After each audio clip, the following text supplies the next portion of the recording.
हे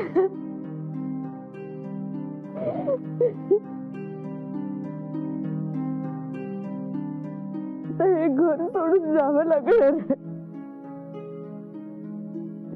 आणि हे सगळं माझ्याच वॉमडॅनमुळे झालं याचं जास्त वाईट वाटत.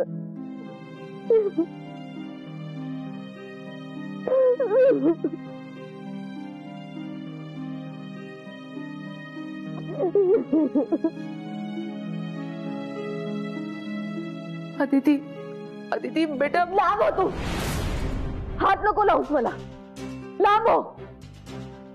आता उगाच धीर देण्याचं नाटक नको करूस तू. अदिती बेटा काय झालं? एवढं सगळं करून वर मलाच विचारतोस काय झालं म्हणून?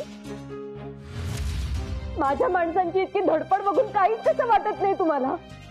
बेटा काय बोलतेस तू? हे बिझनेस आणि पैशापुढे माणूस की सुद्धा विसरलात का तुम्ही? काय बोलतेस बेटा तू? हे बघ, तू आधी शांत हो प्लीज. Cool down. मला कळतंय तुला या सगळ्या गोष्टींचा खूप त्रास होतोय. हो होतोय त्रास आणि तुमच्यामुळेच होतोय. काय बोलतेस बेटा तू? हे डॅड प्लीज. तुम्हालाही आणि मलाही चांगलंच माहितीये की तो घाटे तुमचा माणूस आहे. अदिती हे बघ, मी तुला हे सगळं आधीच सांगितलं होतं की त्या घाटेशी माझा काही एक संबंध नाहीये. मी मी मी त्याला का मदत करू?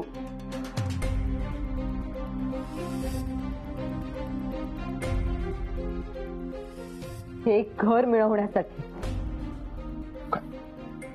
प्रूफ काय तुझ्याकडे?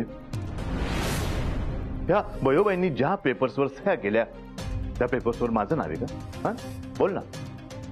घाटेंची कॉल लिस्ट बघितलीये मी. का होतास तू त्यांच्या कॉन्टॅक्ट मध्ये? बेटा तुला कळत कसं नाही? मी कसं समजावून सांगू तुला?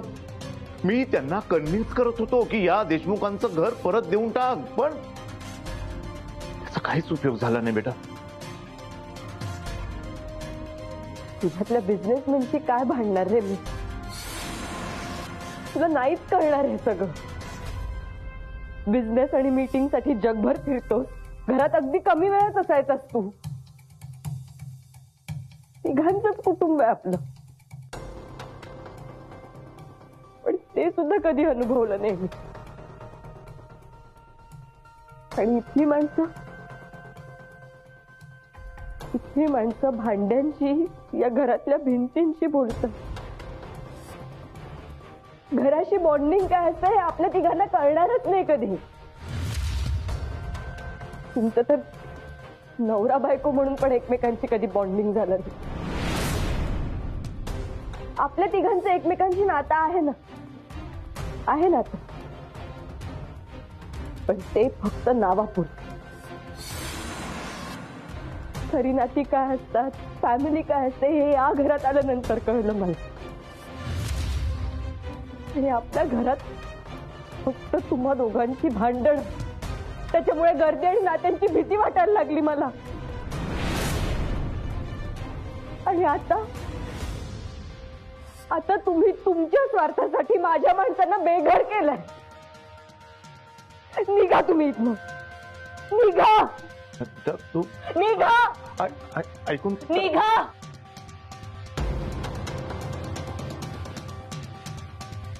जा.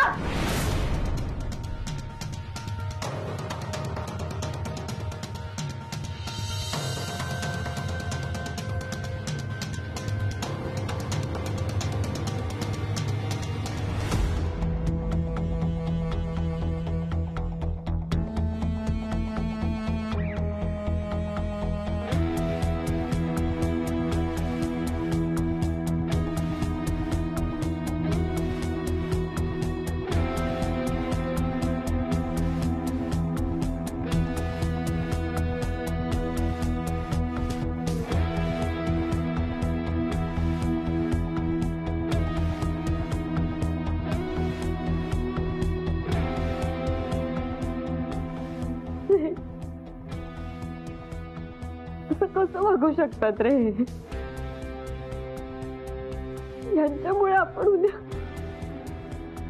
अदिती प्लीज रडू नकोस, तुला त्रास होईल. आणि हे बघ, जास्त विचार करू नकोस प्लीज.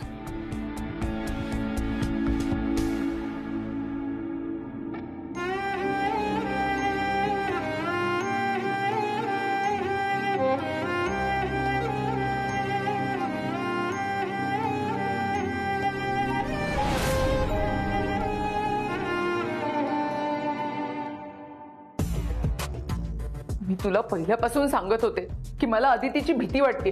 हा तेच झालं ना. आता मला या देशमुखांशिवाय कोण आहे मिलिंद? हे बघ, ह्याचा विचार आहे ना तू आधी करायला पाहिजे होता. तुला पैसे मिळणार होते तर तू तेव्हा तयार झाली होती ना. मग आता काय झालंय? But I was telling you from the beginning की मला भीती वाटते अदितीची, भीती वाटते अदितीची. पण तू नाही ऐकलंस. मला म्हणालास सगळं खापर आपण घाट्यावर फोडूयात. पण आता काय झालं? कळलं ना सगळं अदितीला. एक मिनिट. आता इथे रिसॉर्ट बनेपर्यंत ना तुला माघारी फिरता येणार नाही. ऍट एनी कॉस्ट हे घर पडणार म्हणजे नक्कीच पडणार. Is that clear?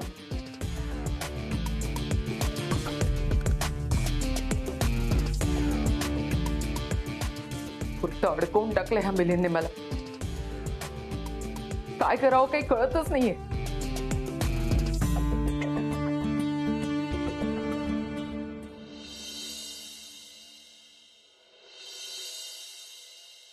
आई, कसं होतं ग गोकुळ निवास? आणि कोण कोण राहायचं तिथे? मग आता कुठे गेलं आपलं घर? सगळे कुठे गेले? आपली पण मोठी फॅमिली होती, पण वेगळे झालो ना सगळे. गोकुळ निवास विकलं तुम्ही? नाही नाही, गोकुळ निवास विकलं नाहीये आपण. ते आपलं आपलं गोकुळ निवास बाळा. गोकुळ निवास आपलं. अदिती, अदिती अगं काय झालं? तुला त्रास होतोय का?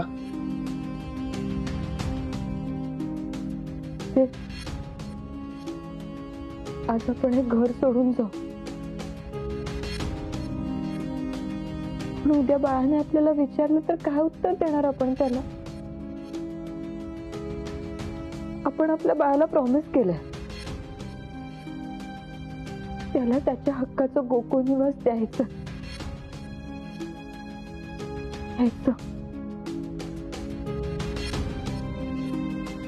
हो अदिती, अदिती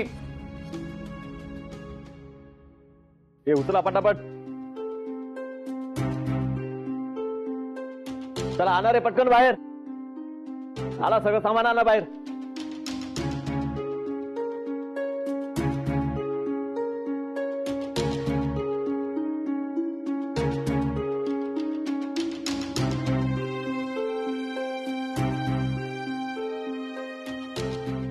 बापू, कधी वाटलं नव्हतं रे आपल्या घरातलं सामानाचं घराबाहेर निघेल ते. खरे अप्पा, तात्यांची खुर्ची.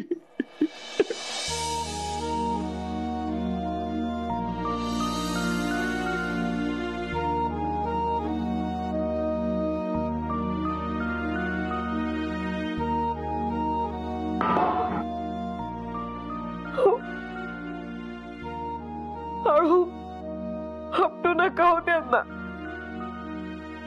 मोठे बाई, यांना बोलून काही फरक पडणार नाही. तो घाटे सांगतोय तशी ही माणसं करतायत.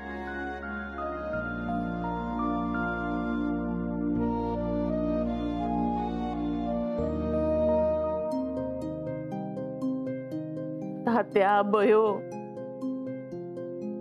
हे बघा सगळेजण मन घट्ट करून घराबाहेर पडतात. तुम्हाला जर असं पाहिलं ना तर खूप कठीण होईल सगळ्यांसाठी.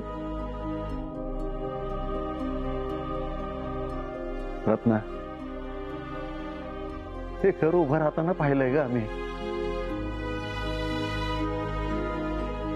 या घराचा भाग असलेली सगळी माणसं, या घराशी जोडल्या गेलेली नवीन नाती, यांनी या घराला घर पण दिलंय. आपली सगळी सुखदुःख पाहिलीत ग या वास्तूनी. आपल्याला वेळोवेळी आधार दिलेला आहे. हे घर गेल्याने पाठीशी असलेला खूप मोठा आधार गेल्यासारखं वाटतंय.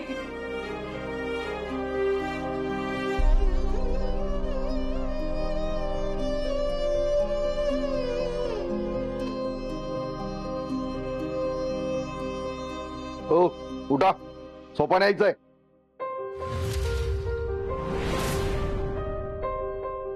चला उठा. हे बघ,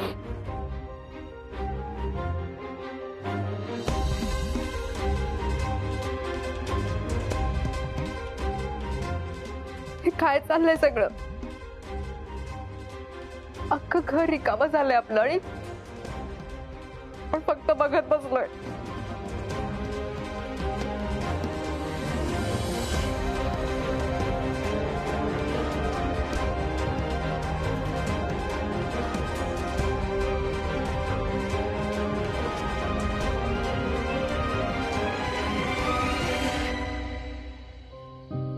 हे काय सगळं?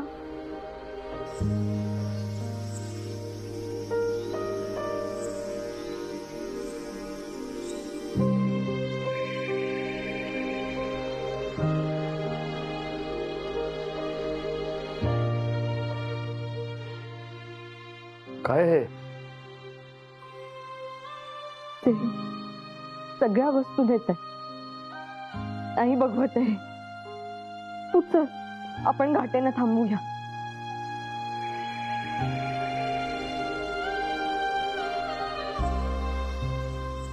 ए आवरा पटापट, चला. ते टेबल खुर्च्या काय सोफा असेल ना त्याची नोंद करा. चला ए उचल.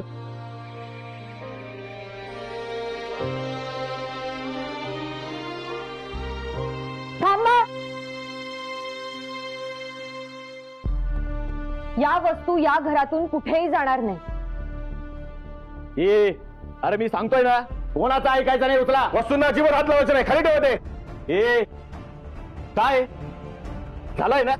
चला निघा ना आता सगळे. हा घर रिकामं करा. चला निघा सगळे. ए तुम्ही आवडा रे.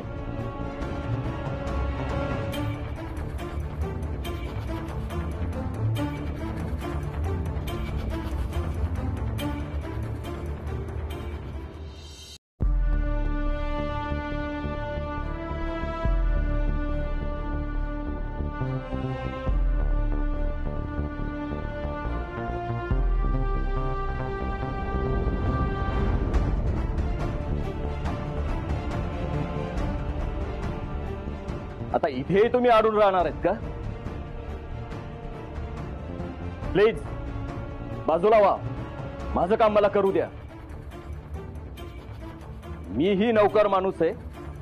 मला या कामाचे पैसे मिळतात आणि मी पैसे घेतलेत म्हणून मला हे काम करावंच लागणार. शांतपणे मी शेवटचं सांगतोय, मला माझं काम करू द्या. नाही, आम्ही आमच्या घरातून हलणार नाही. हे बघा मी शेवटचं सांगतोय, प्लीज बाजूला व्हा.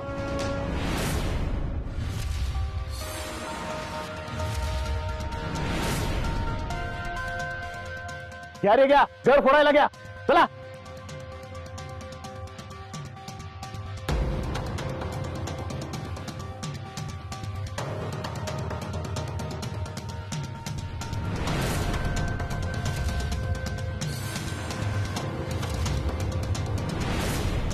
आता तरी बाजूला व्हा ना. नाही, जे व्हायचंय ते आधी आमचं होऊ दे. हे घर पाडण्याआधी तुम्हाला आम्हाला पाडावं लागेल.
मॉम डॅड, यापेक्षा वेगळी अपेक्षा नव्हतीच तुमच्याकडून.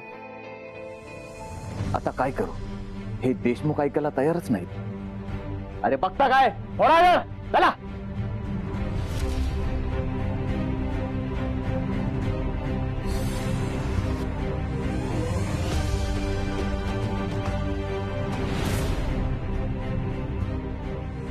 अरे हेच तर म्हणतो तुम्ही, या खात्याला कधी झाकून गेट बाहेर लावला असता. ए चल हो माग. आज आम्ही गप्प बसणार नाही.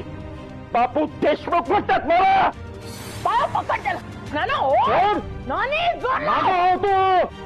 हे काय करतोय मी? काहीही झालं तरी ही माणसं त्यांचं घर सोडायला तयार नाही.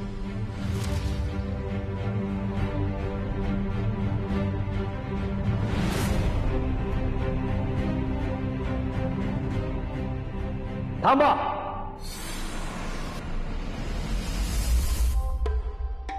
सगळे हातोडे घेऊन इकडे या.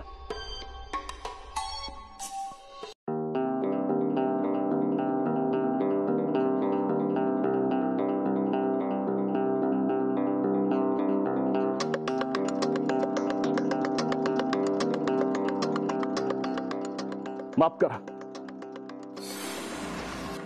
मला नाही करायचं हे काम. मला नाही फोडायचं हे घर, ही माणसं. पण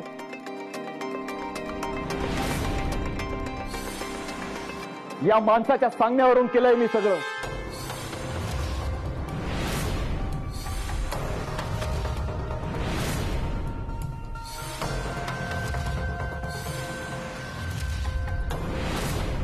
घाटे काय बोलताय तुम्ही? खरं सांगतोय, मला काही इंटरेस्ट नाही तुमच्या घरात. नकोय मला तुमचं घर.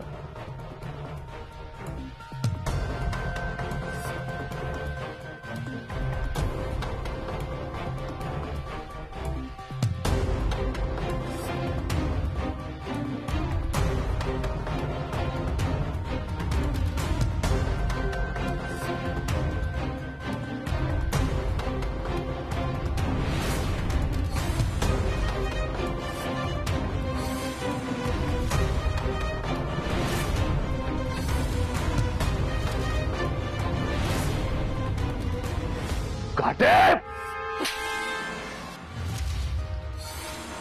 हे सगळे अडू नाही म्हणून तू माझ्यावर ढकलतोय. तू ढकलत नाहीये मी. मला नाही जमणार आता. असा हा लबाडीचा बिझनेस मी कधीही केलेला नाही. या आधीही आपण प्रोजेक्ट केले, पण यावेळी तुम्ही आता तुमच्या मुलीच्या घरावर उठलात. छी.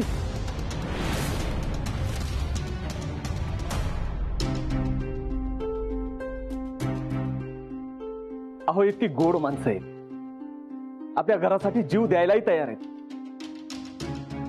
अशा प्रॉपर्टीतून कमवलेला पैसा नकोय मला. अहो, पाप लागेल, पाप.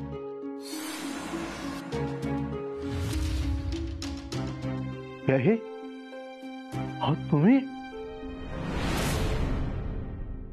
विहीणबाईंवर तर आधीपासून सगळ्यांनाच संशय होता, पण व्याही तुम्ही सुद्धा आता असं वागलं. लाज वाटतीये.